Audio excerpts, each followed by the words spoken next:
Thanks for joining us this afternoon, America, on Indivisible with John Stubbins. I'm your host, John Stubbins, and we're glad to have you. Thank God that people are starting to get back to work and get back to their daily lives and overcome this pandemic.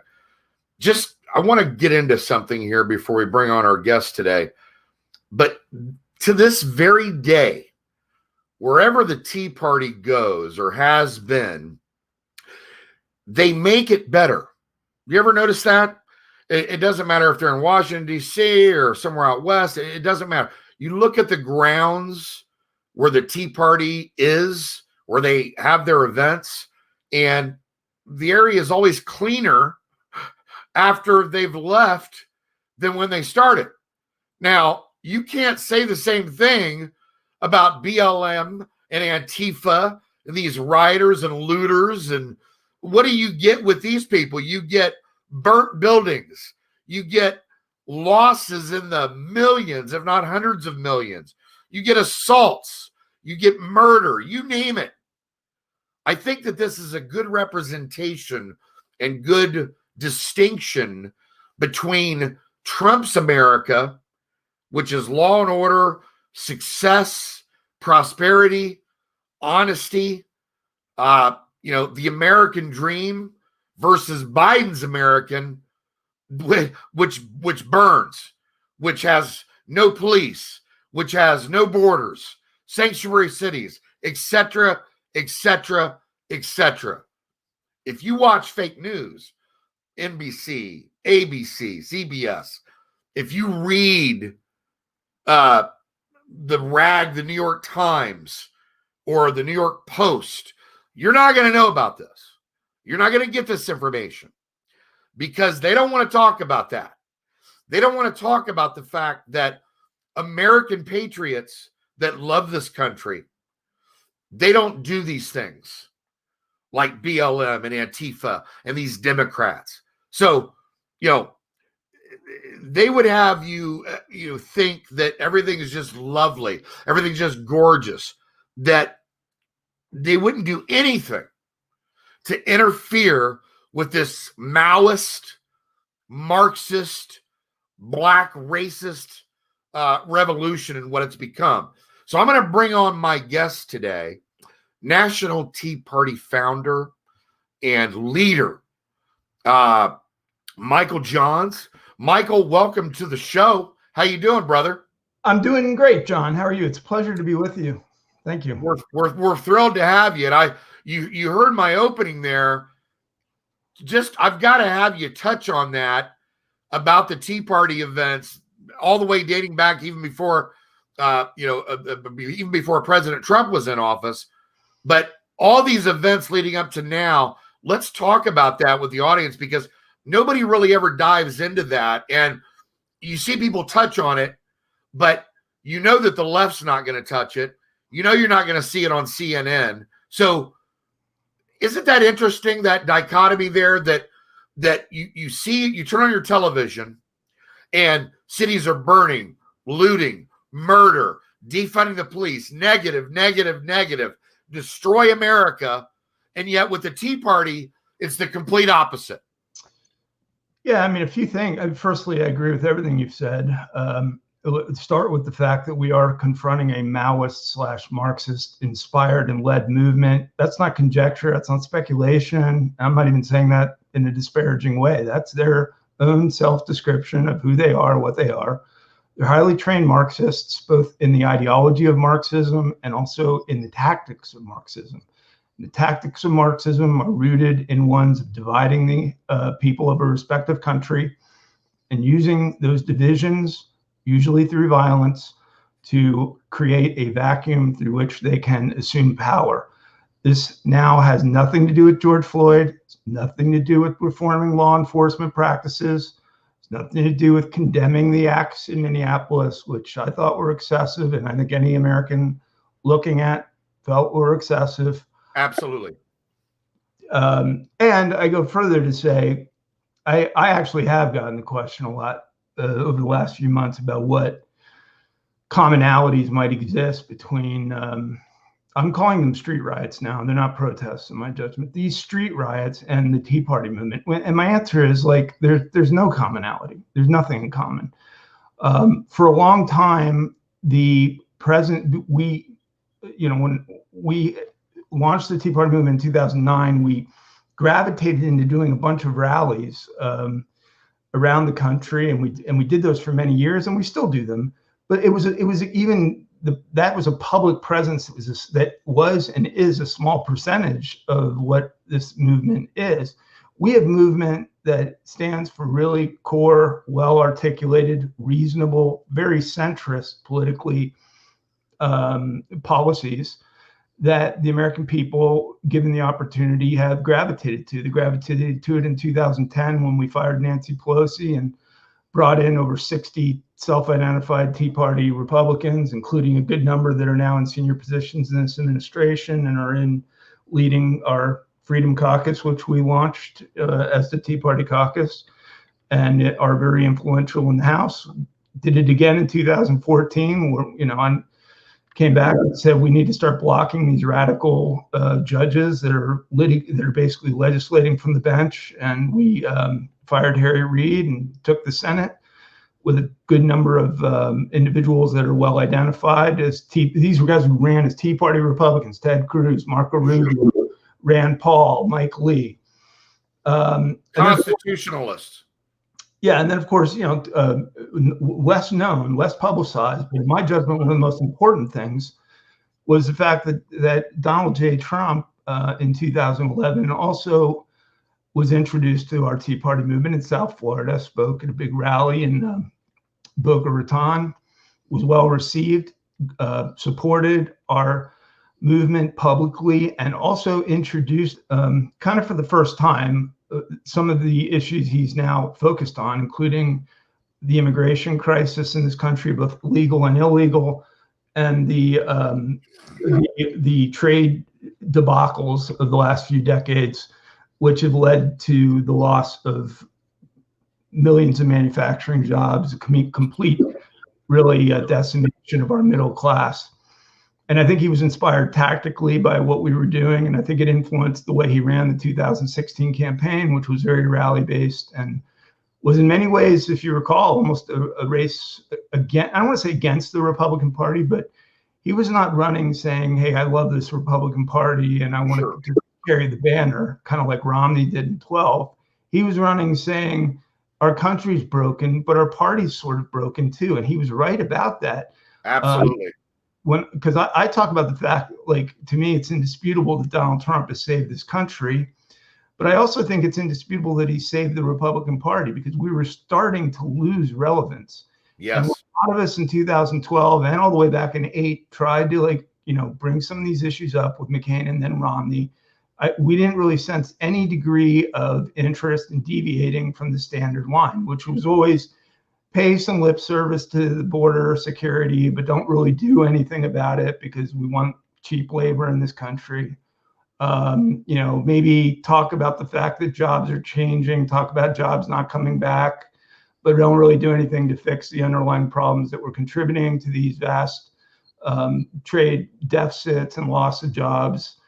And we were, as a result, beginning to lose the middle class of this country. And if there's been any theme that I've sort of honed in on, and I supported Donald Trump, by the way, endorsed Donald Trump publicly on day one of his candidacy and supported him very publicly through thick and thin, which has been a great joy and a lot of fun.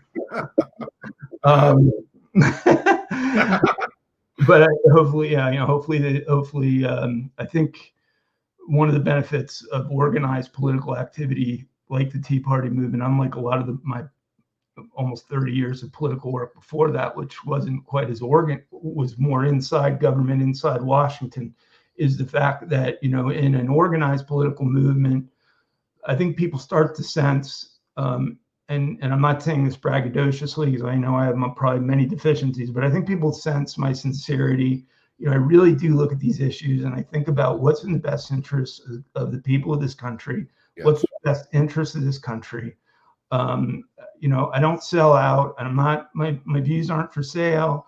I'm not taking phone calls from K Street, and that may not sound like a big deal, but actually in this profession, it's pretty rare. I mean, sadly, there's people that have just been at the center of the bureaucracy and government for decades, and yes, even people in this administration who came and left, and were never really aligned or loyal with the agenda, and leave and write books, and to me, it's become utterly sickening.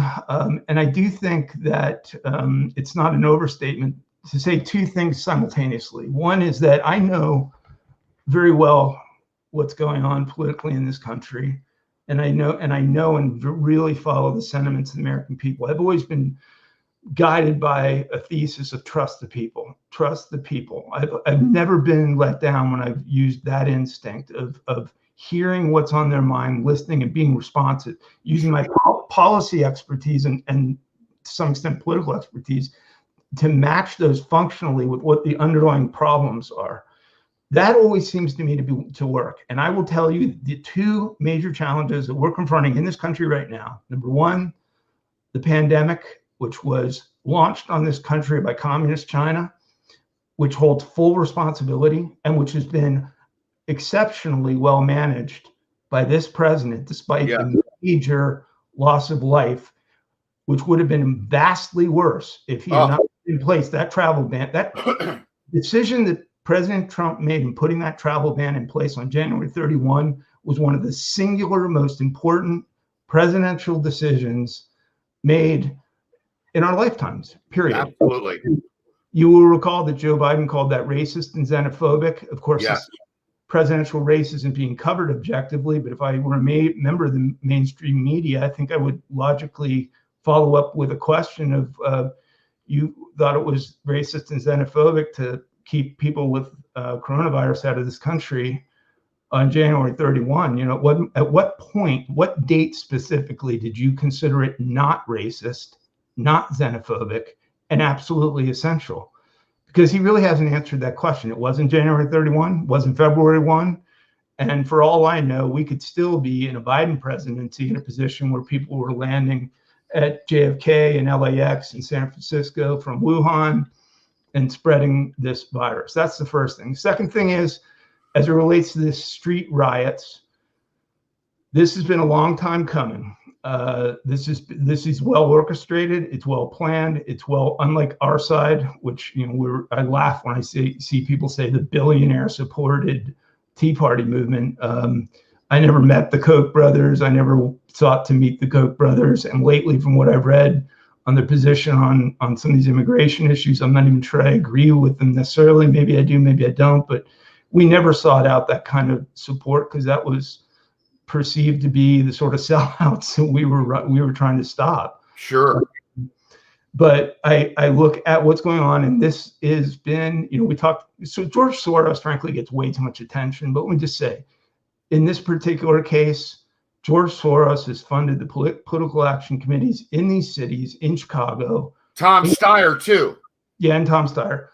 In California, in all these places where they have put into place prosecutors that are, how we always talked about how activist judges were legislating from the bench? Yes. These guys are prosecuting from whatever, their offices, basically. So you got someone who's arrested who has a clearly defined felony charge. If that felony charge is a routine felony charge, it moves forward through the process. There's court dates, there's grand juries, everything else.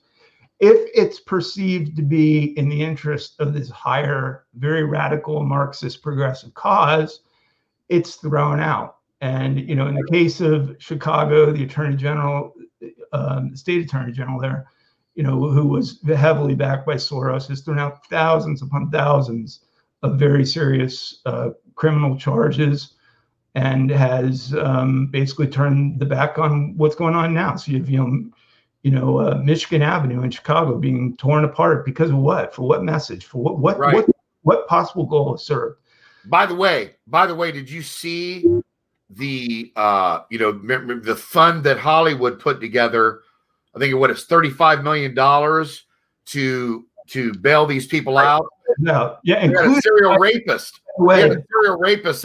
They paid $350,000 to let this guy out. These people are insane. I'll even give you a footnote for that that's even more persuasive. Some of the donors into that fund are Obama campaign workers. So I was getting to the point of talking about the fact that one of the things I've learned, I think I always kind of understood it, but especially since 2009, where I've been all over this country, speaking with people who care deeply for this country, but for whom politics is kind of something that they've observed, they haven't really participated in.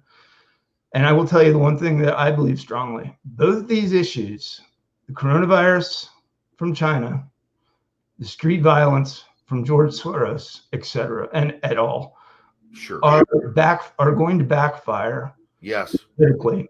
The idea was to create a sense of chaos in this country, to destroy the economy, and to make it look like that there was a leadership crisis. The American people are waking up, and they will wake up over the next 3 months to the fact that it was not Donald Trump who brought coronavirus into the United States. It was Xi Jinping and the CCP of China that did it because they fear Donald Trump. Because Donald Trump because the United States of America is the last impediment to China's global control in this country, in the world. And Donald Trump is the one person that they need to get through. Joe Biden's going to go right back to all the established norms of continuing our utter sellout to this increasingly barbaric regime. Yeah, and let me just say something real quick, Michael, about that, because I want to hit back on this China issue real quick, because I agree with you 100%. You know, if we would have been under a Biden administration, this country would be in deep trouble right now, because, you know, President Trump came out with an unpopular decision as far as the mainstream fake news media goes. But we know that there's several things also going on at play here. Number one, the economic packages that President Trump was working on with China behind the scenes, we know China's not happy about that either. The fact that they have to pay more money. So we also know that Biden has been in the pocket of China, and that they've been paying. So they'd love to have Biden, of course. And his son and his firm have been great financial beneficiaries of the political generosity of them. And let me just say that in this field, you know, gifts come with reciprocity, you know. So when you put in there and they put all that money into the fund, it was an investment in their eyes toward getting the answer yes to the questions that they want answered. But I guess what I'm getting at is the design here, and the reason that the Biden aides are smirking with some degree of excitement and joy over what is perceived to be a sense of chaos around us right now is not looked at by the American people like they think it's looked at. The American people are looking on, and they saw that Trump put that travel ban in. They know all that. They know that Xi Jinping released this on the world. Yes. They, you know, without getting into all of the details of what happened, let's just start with the obvious fact that they precluded citizens of Wuhan from leaving the province, while they simultaneously allowed flights to leave the country. These are smart people. Let me just say, for all the concerns that I have about the communist regime of China, a lack of strategy and intelligence is not lacking there. They're extremely strategic, extremely smart. They know as much about American politics as you can possibly imagine. And they know where to, and they know how to exert pressure and how to sort of interact and play the game.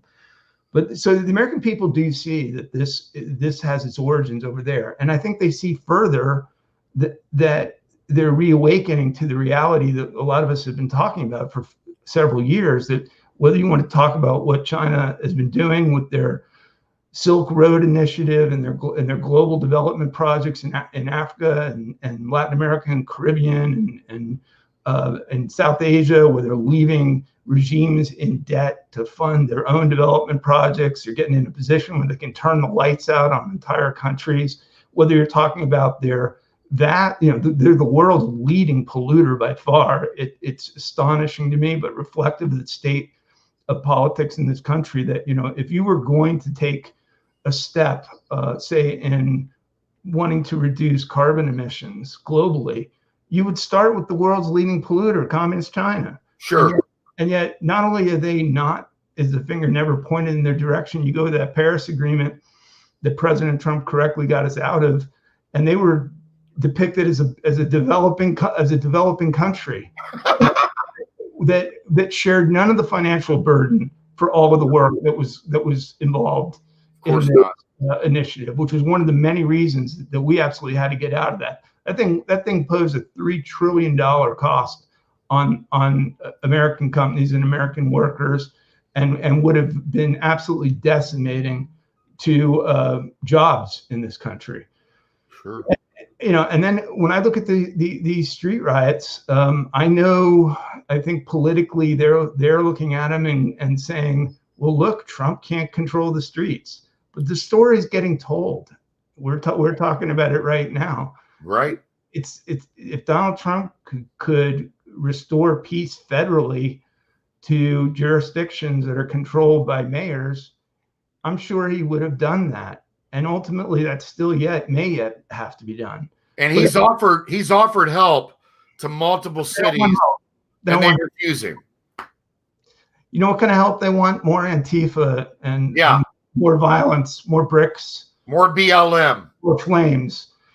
And all of this goes back to the fact that this is where I'm going to say something critical, but something that we all have to take seriously. Your viewers have to take seriously.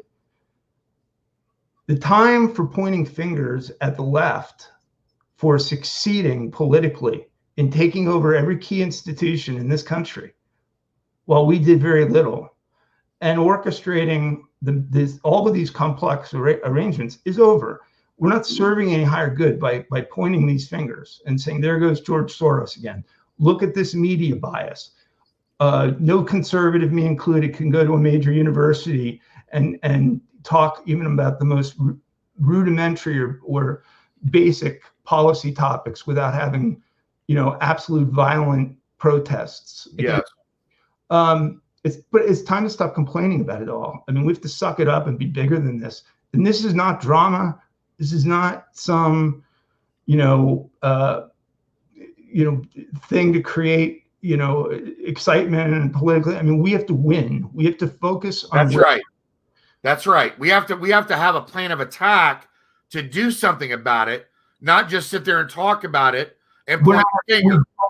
And that's where I'm getting to this next point, which is a more severe point, because we spent a lot of time talking about it, and now we spent like a year talking about the fact that we shouldn't be talking about it. The time for action is now. We have a crisis of leadership in the conservative movement, our side. Okay, I mean, we've seen it. We saw it in some of the House leadership and their inability to hold Obama officials accountable. We're continuing to see it in this Justice Department and their unwillingness apparently to hold Obama officials accountable. We're seeing it in the streets. We're seeing it in the lack of resources on our own side. We're seeing it in the lack of support. If I could tell you some of the names, there was such an outpouring of mostly just pleasantry support for the Tea Party movement that I appreciated very much, because it inspired me to keep going on it. But if I could tell you the names of these people that are out there raising literally over the last decade a few $1 billion in the name of helping grassroots conservatives, who never even picked the phone up and called any of us, you'd fall off your chair. It's not working, and it's time to change it. Our movement needs to be grassroots led. It cannot be led by Washington. It has to be led by people that have a few attributes, who are bold. All right. I mean, they got the spine for this kind of work, and who know what they're doing. Okay. Because we got people who are experts who have no guts. And then we got people who have guts, who have no expertise, and they do stupid things. So we got to avoid all of that. And take and hit the reset button, because the one good thing that I do believe is I've never felt like any deficiency in the value of our ideas. And, I describe myself as a conventional conservative, but when I really think about the views that I hold on things, they're like very centrist. I mean, my views are centrist. I mean, everybody wants to put us in boxes, but, our founding principles were adherence to the Constitution, limited government, and lower taxes. And I almost feel like asking any one of our opponents on the left, which one of those three principles do they not agree with? Because opposition to those three principles is where the extremism is, not in support of them. Right. At one point, the popularity of the Tea Party movement in this country exceeded even that of the Republican Party. And I'm not bragging about that, because I am a Republican. I do not believe in third parties. I believe if we can't reform the Republican Party in a way that we can win and advance sensible ideas, then we need to go back to the drawing board and figure that out, because winning as a third party is like 100 times more complicated than that. So, I was president of University of Miami College Republicans when I was 18 or 19 years old. I have voted and been registered as a Republican ever since that date, a long time ago, and went through an entire career, including working in a Republican administration, for a Republican senator, for a Republican governor. I believe in the Republican Party, and I worked for some political leaders that mostly were considered moderate, or not. They weren't really considered conservatives. That's where came together the way it came together. But I learned a lot through that process about what could and could not be done from Washington. And now, it's becoming a cliche to say that the country's on the line, because in my view, the country's always on the line. Yes. And it's another cliche to say this is the most important election of our lifetime. Every election is the most important election of our lifetime. This is a big one, Mike. Yeah, well, honestly, every time we're always saying that. I do believe that we cannot go that direction, and there's no reason we should.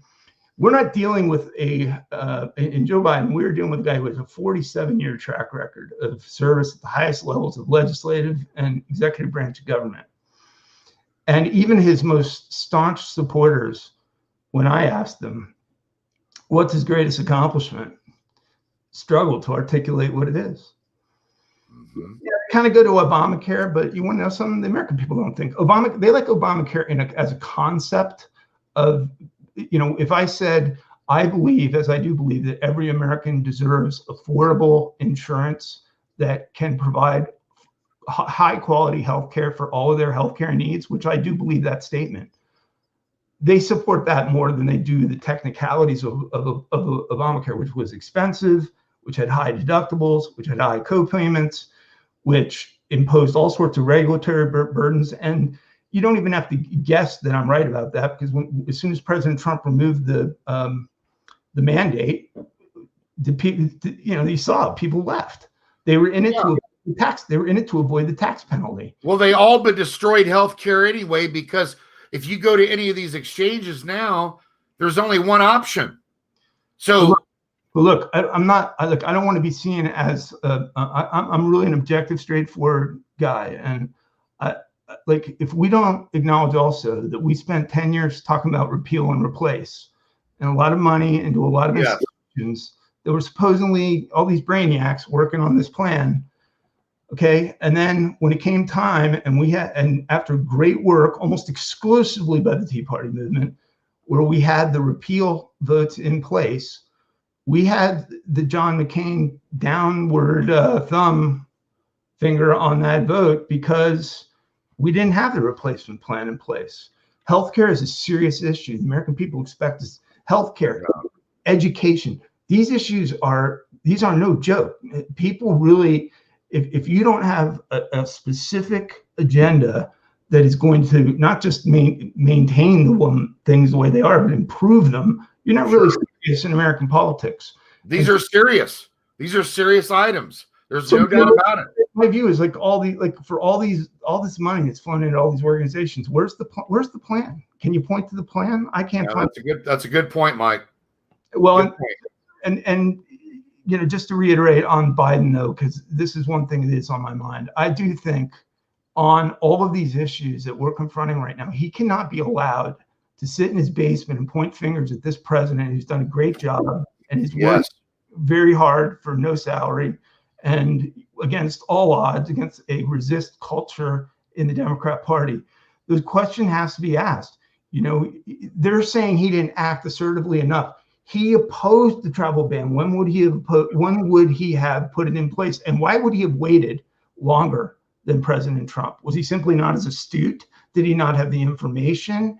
Does he really believe that banning people with communicable diseases is in fact a racist undertaking, as he suggested? That has to be presented to him.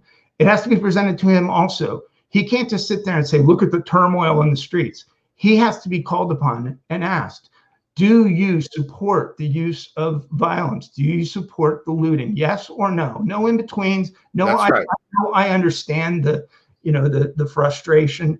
Do you support as a tactic the use of violence and looting and arson, and in a few cases even murder as a tactic? Yes or no?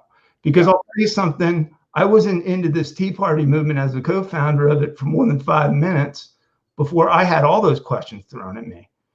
And you got to realize I didn't have the resources Joe Biden has. We had rallies all over the country by people that I wouldn't even know. You know, all I could do is give them my best judgment, keep it peaceful, make the message understandable, and remember we're in this for the country.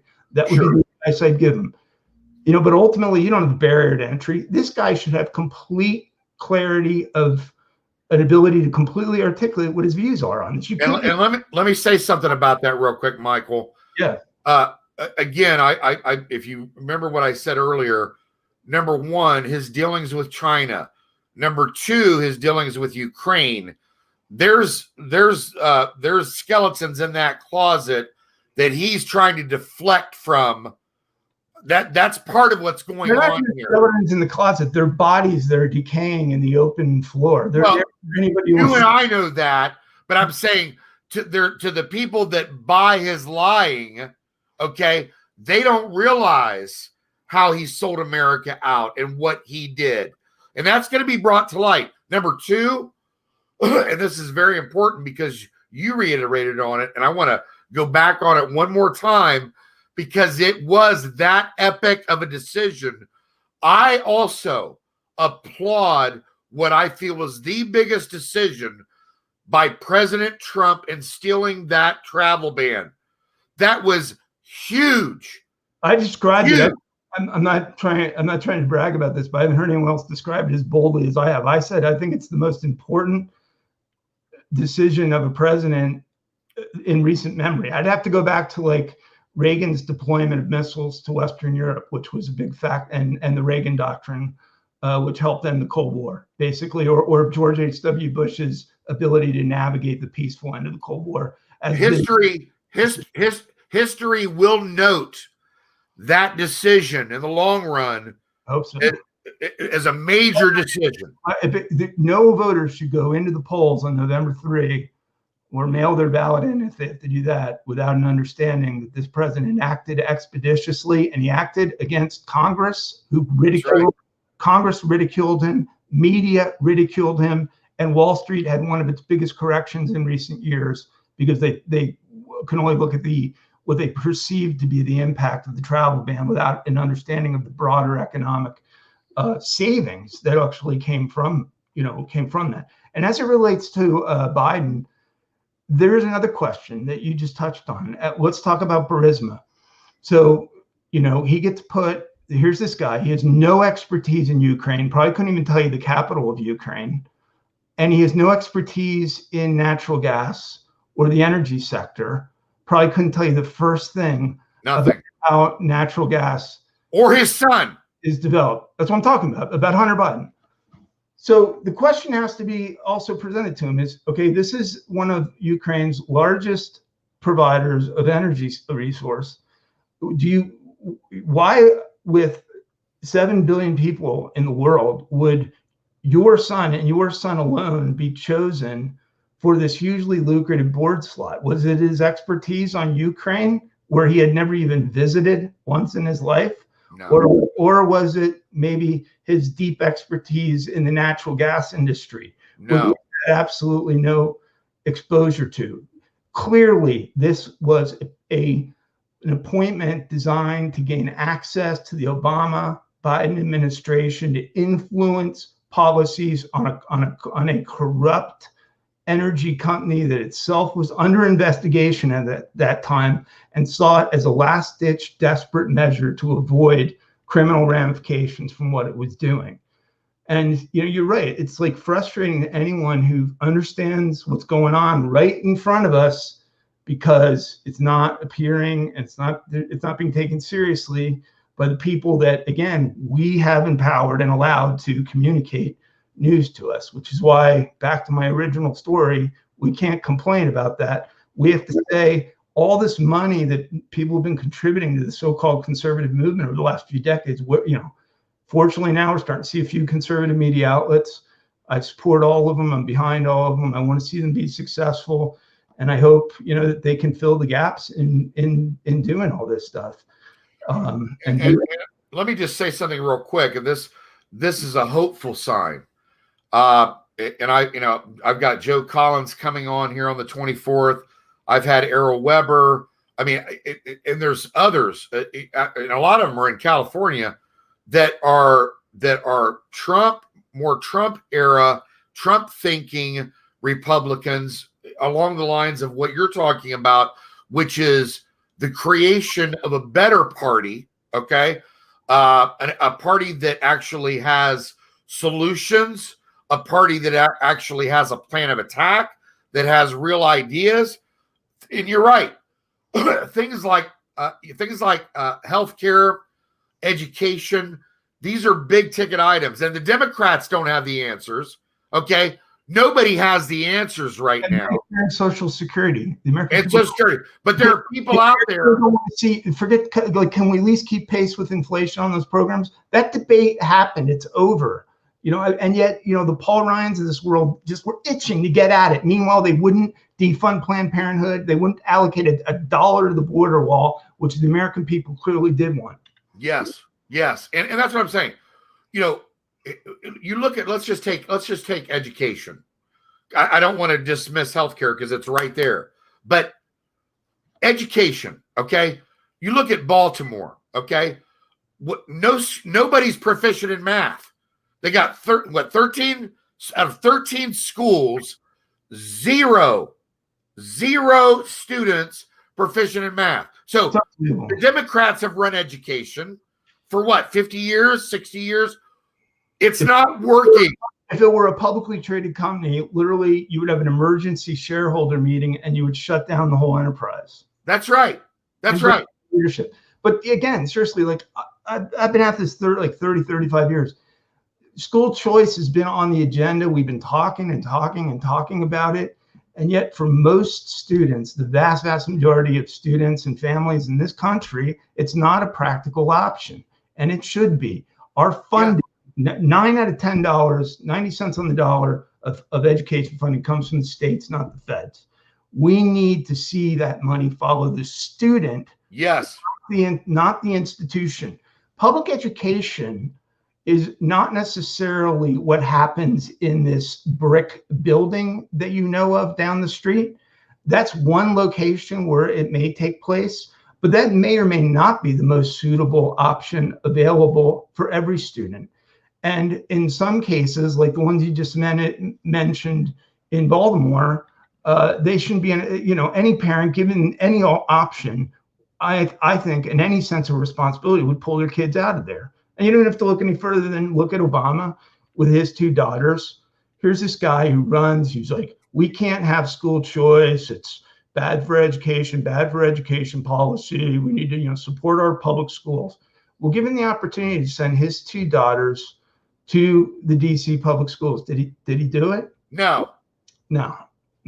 He didn't do it. He sent them to a very expensive private school so he could avoid that dysfunction. Now, he had the financial wherewithal to do it. Most Americans don't, but Americans are paying taxes and federally and state and property taxes that are being allocated in these ways. And they have a right to demand that that money be afforded the family and the child for how it's going to be used. So, so we have some students that are going to do best in exactly that public school. In fact, that might even be a majority of them. Okay, so I'm not like, okay, maybe a majority of them do well.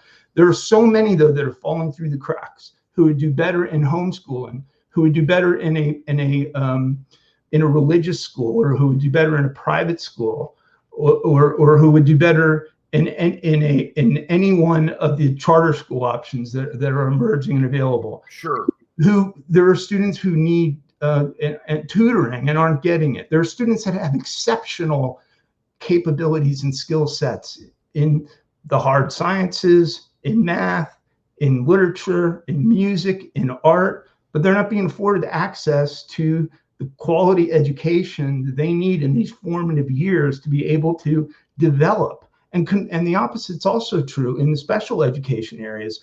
Competent special education should be able to lift these students out of that and afford them broader mainstream options.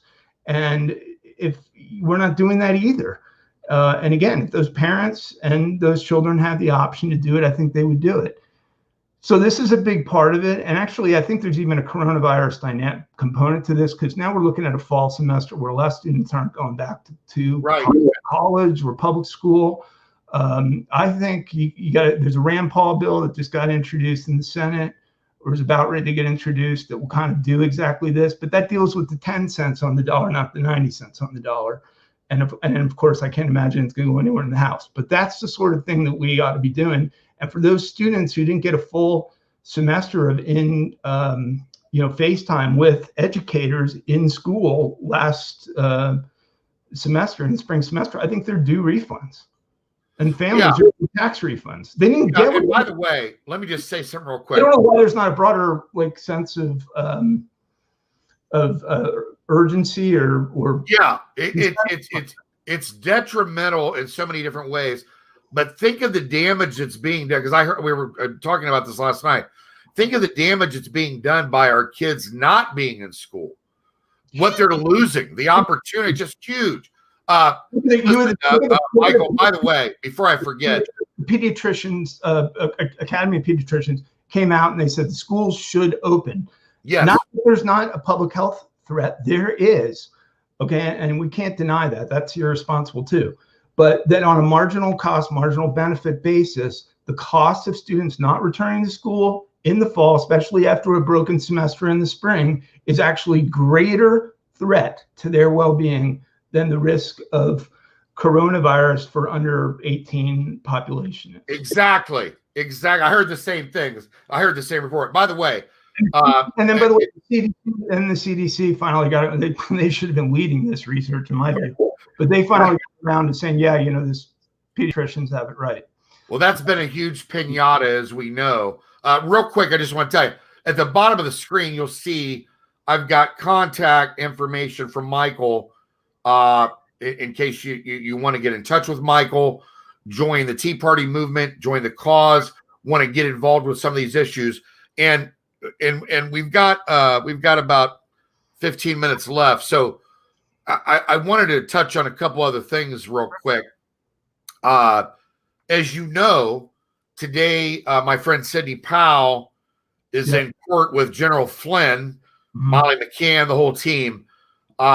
Dealing with this open nonsense with Judge Sullivan. I wanted to get your take on that, Michael. What do you think?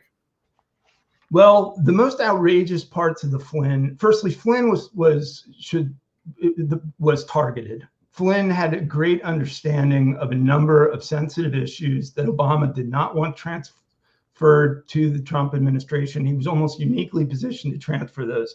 And I'm going to just leave it there without getting into the details. If Sidney Powell wants to share what those are, I'm sure she will. So he was targeted from the very beginning. There was no basis on the monitoring of a very routine conversation that he had over the phone with the Russian ambassador to have sent FBI in there. And by the way, when you send the FBI into the White House, where I've worked, to interview employees, you firstly go through the counsel's office. You don't raid the White House. Okay? Right. This is not Cameroon, where we've got like rebel forces within our government. There's a way of doing things. Yeah, you don't pull a Roger Stone. And then so all of the basis of the prosecution was wrong. I don't think he should have ever done the guilty plea. Can't really say whether, I guess he may have. I don't think I don't think he handled things perfectly. If he did misrepresent things to Mike Pence, as I believe he did, that's probably problematic. But let me cut to what's really going on right now, is that you literally have the prosecutorial body here in the Department of Justice that has said there is no basis to be prosecuting this man. Right. Filing a monstrous multi-page explanation as to why, and a judge refusing to drop the charges. I know. Going out and basically soliciting independent prosecutorial input on this. We have like a system here, and you can just see, and we've talked, it's been a common denominator of everything we've talked about, is that you can just see how the system is like literally eroding. Yes. Like when the decision is made not to prosecute, and the prosecutorial body, which in this case is the federal government, the Department of Justice, provides ample explanation as to why they believe this case should not be prosecuted, the case gets dropped. You don't go out and start shopping around to try to get, friend of the court briefs and other things that are going to get this guy into some level of additional trouble. And this is one of just a whole series of areas, and the American people, I hope, remember it, because they were bombarded with 2 years of this Russia lie. And I said it from the beginning, it was a lie. The idea that this great president of ours would collude with a foreign power is absurd. The magnitude of things that were done throughout this entire process aren't just unethical or distasteful, they're illegal. Yes. To restore some sense of justice in this country, I certainly hope this Durham investigation is going to be more than another report slammed on people's desks. Well, you saw. I'm sure you saw Mark Levin. He had Bill Barr on Sunday. It was a really interesting show, and I do believe that the street riots as Rosalian inspired riots. Right. It was a fascinating show, and I like Bill Barr a lot. I do believe that Durham is being comprehensive here in his investigation, and it's interesting because my friend Cart and Cindy and I are really good friends. We're doing adaptations on both of her books, and whenever this Flynn case is finally behind us. But my friend Carter Page, who has his book coming out later this month, everybody's got a book. What's that? Everybody's got a book. Everybody's got a book. There's no doubt, except me.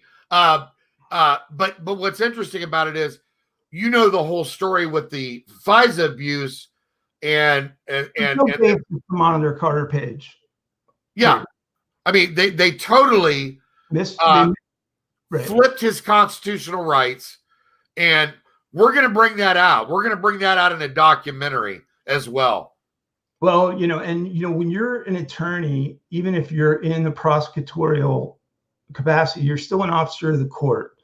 And when you present to a FISA judge, which itself is a very controversial entity that relies on extraordinary amounts of goodwill and trust on both sides, that you have documented sourcing information that justifies surveillance by one administration trying to defeat a political opponent, you better have very persuasive information. And as we get to this, you find out a whole dossier filled with lies, totally discredited. No one will stand up for one part of it. Almost certainly itself from very questionable and foreign sources. And the Ukraine thing is the same. Ukraine is the same thing. Is that it's like projectionism in psychology.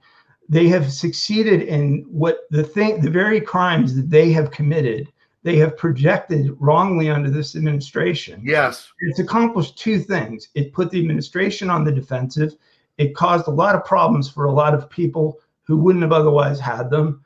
And it deflected the legitimate investigations and scrutiny that should now be ongoing about the release of the aid by Biden for firing the prosecutor in Ukraine involved in the investigation of Burisma, including the Clinton Foundation, including the email thing. I don't know, like even that's now somehow not part of polite conversation. This every single one of her emails, including classifications at the highest level, being handled illegally in an offsite server owned by her, being held in an unsecure area, almost certainly hacked by foreign entities.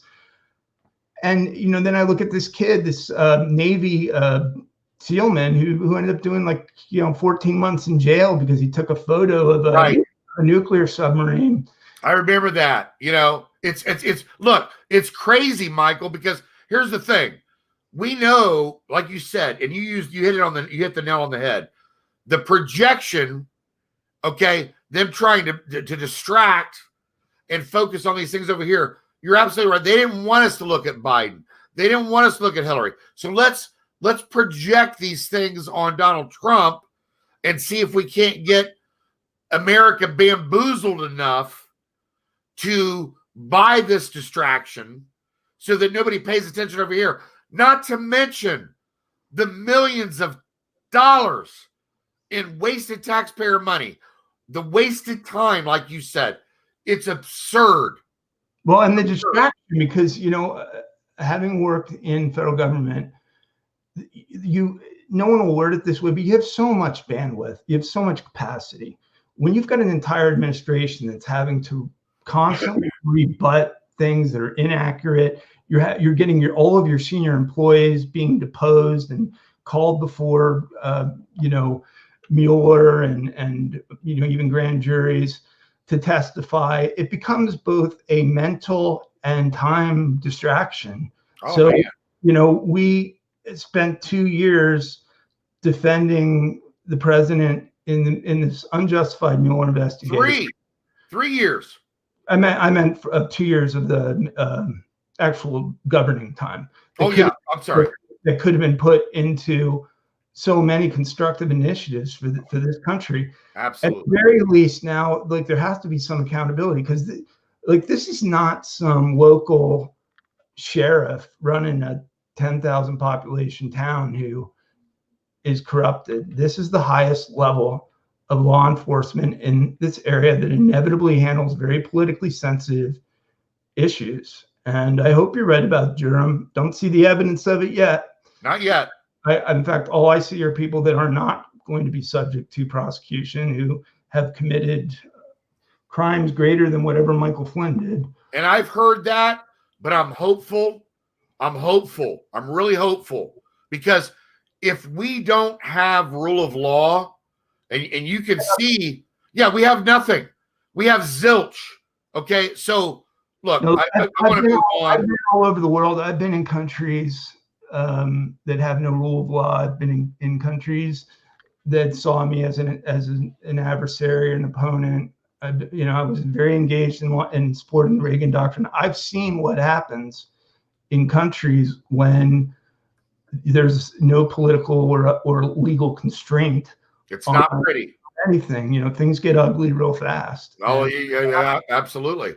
And you see there's a breakdown of law across the line almost at every level, where politics is trumping the rule of law. And by the way, we have to keep our standards true. I'm not looking, unlike I've seen people out there for them all in jail. No, not at all.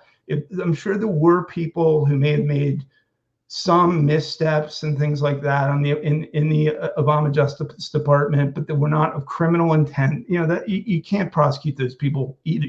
We can't make the same errors in judgment and in protocol that we're accusing. But there are some that did. Well, the other thing is you got to clear these departments out. You can't allow Obama holdovers, vacancies, and even appointees who aren't loyal to the president govern this administration. Agreed, Michael. Quiet about that for a long time. But as soon as I saw the Priebus chief of staff appointment, I just kind of cringed because I'm like, he's got, now that's like he's going to handle all the staffing. And sure enough, you see all these leaks, the Ukraine investigation itself. A lot of these people should have been cleared out on day one. And then you get deep into things. You can't do it then, I mean, That's right. That's right. I want to move on. We're running out of time. We got about less than 5 minutes left. I want to cover a couple other things. What's your opinion? Because look, I'll just tell you right now that I played sports my whole life. I played football, baseball, basketball. You too. And football? What's that? What football position did you play? I played quarterback in football. In baseball, I played center field, left field. And then in basketball, I played either guard or small forward. And I went to an all-black high school here. Did you designate sports? What's that? Changes you. I played. Well, I grew up playing with those guys, so I could compete with them, and they respected me and my level of ball. But here's the crazy thing. I'm also a military veteran. I would have pictured you more for like a nose guard. Nowadays, you probably would, especially with the hair. But what's interesting is I have a real hard stance here because here in Columbus, we've got Ohio State. My dad worked for Ohio State for over 37 years. My dad's father worked there after he got out of 3 wars with the Navy. And what's interesting is, as much as I love Ohio State football, if they stand by BLM, and my family spent hundreds of thousands of dollars supporting Ohio State athletics in the university. My daughter went there. My mom went there. Look, I'm Air Force. So the bottom line here is I won't go to any more games. If they kneel, if they support BLM, it's not happening. I wanted your thoughts on that real quick. We got about 3 minutes. Struggling. I'm frustrated, okay, because I'm a huge sports fan. All right. Me too. I have hated even the absence of sports. I'm NFL. I love the NFL. It's one of my favorite things in life. I'm a lifetime Eagles fan. Oh. I once represented the Philadelphia Eagles as a client. I have had the good fortune of playing football in one of the most competitive areas in the country, and I've known NFL players that I've played with who, and I've come into contact with many NFL players, and so I'm an expert on the sport. I mean, like a non-playing expert, I guess, as you get. But I mean, like I watch football with people who don't know the sport as much, and I notice, like, you can notice the difference. Like I see things, and I'm sure you see things right away, in lineups and in play calling and in defensive line structure. You can just see sure. Hey, I could tell there's problems. I miss it a lot, and I do too. Put up with the Kaepernick stuff. I didn't like it, but I kept watching. I'm not one of these people. I'm like, you're not going to do that to me. One guy, radical, and this NFL office that wouldn't set a policy on it. You're not going to take away this joy of mine. But you raise a good point, and that is that this crisis has gotten to be so systematic. And again, whose fault is it really? It's these guys have done the work. They're doing the work. They're winning these battles. How many meetings have we had with the NFL or with the NCAA? We need to. And by the way, I used to do play-by-play for Fox and Big Ten Network for college baseball. So I do a little play-by-play every now and then as well. There's a AA team, I think, or AA or AAA in Columbus, right? There is for the Cleveland Indians. It's the Columbus Clippers. Real quick, we're just about out of time. You got the best. In my judgment, the best congressman in this country around the corner from you. And I know. I'd like to get him on the show. I'm going to have Carter on the show later this month. I'd like to get Jim on the show as well. Real quick here, and then we've literally got just a couple minutes. Any Tea Party events of any magnitude coming up? Number one. Well, right now our focus is all on the elections and on the channeling of resources into congressional races. So mine too. Where I can be of focus, and by the way, these primaries are still ongoing. They're not over. Like Florida is a week from today. There's a lot of important races down there. That's really kind of the centerpiece focus right now. And then the continued building out of, in my judgment, the grassroots local organizations is crucially important. So if you've got a local organization in your community, get involved. If you don't know, absolutely, I'll let you know. And if you don't have one, start one, because that was the advice we gave everybody from the beginning, and it seemed to work. Because American people really care about the country, and like if they want to be politically involved, and no other institution really offers them the opportunity. If you went down to the Republican Party right now, they'd have you maybe lick some envelopes and make some phone calls for the next few weeks, and then they'd have nothing for you for another year or so. Yeah, no, we need creators. We need people that are willing to create. A lot of people really also throughout. It wasn't just that we changed the country, and some say the world, with Brexit and a lot of the more nationalist political movements around the world that were inspired by the Tea Party movement, but also a lot of people were validated. Okay, they look right now, one side's really loud, our side isn't as loud. I'm telling you to be confident, which I said at the beginning of this interview, because I know where the hearts and minds of American people are at. But being around other people who share their centrist and center-right viewpoints is reassuring to them. Because it's very easy in this kind of political culture and divide that we live in, where one side's so loud in the cancel culture and whatnot, to think, well, they start questioning themselves. Well, maybe my views aren't right. Maybe I came to the wrong conclusions. No, we have the conservative movement and the Tea Party movement are the greatest principles ever created in the history of global politics, period. And they're inspired by the founders of this country, who were the greatest diplomats and political geniuses ever. And absolutely, even foresaw all the deficiencies that existed then that we have subsequently and are still navigating through. If I could travel back in time, I'd love to spend some time with those men, because you're absolutely right. You're talking about great men with vision, right? Real quick, the greatest. Does President Trump increase his numbers with independents, black voters, and Hispanics in November? Well, that obviously, everybody easy thinks yes, no. It depends, obviously, on how the next few months go. He has a big burden on his shoulders. I think Biden is a completely unacceptable option for this country, and I believe that people will see that. I also believe that they won't see the major accomplishments that this president has accomplished before the coronavirus and since the coronavirus.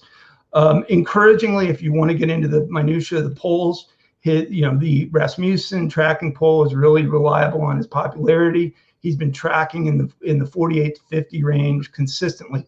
So the 63 million Americans who got out and voted for President Trump in 2016 show every indication of getting out and voting again for him. Second, you have to look also at the enthusiasm gap, which has not gotten quite enough attention. But so you'll see these polls like the Fox poll a week or so ago that had Biden up 10 points. But then you drill down and you look at the enthusiasm. The enthusiasm of a Trump voter is vastly, vastly greater than the absolutely Biden voter. So is a Biden voter just saying, there's something I don't like about Trump, or are they even telling, in some cases, like they did in 16, pollsters what they think the pollster wants to hear? Because there's a lot of people out there that don't want to be contentious or don't want to create anything. So if it's like, well, I don't know, like some polite society doesn't like this guy, they might be reluctant to say it. Yeah, well, a lot of them won't even far ahead. And then a lot of them won't even talk to pollsters, right? There's the silent majority. A lot of them won't even talk to them. I don't have time for that. Listen.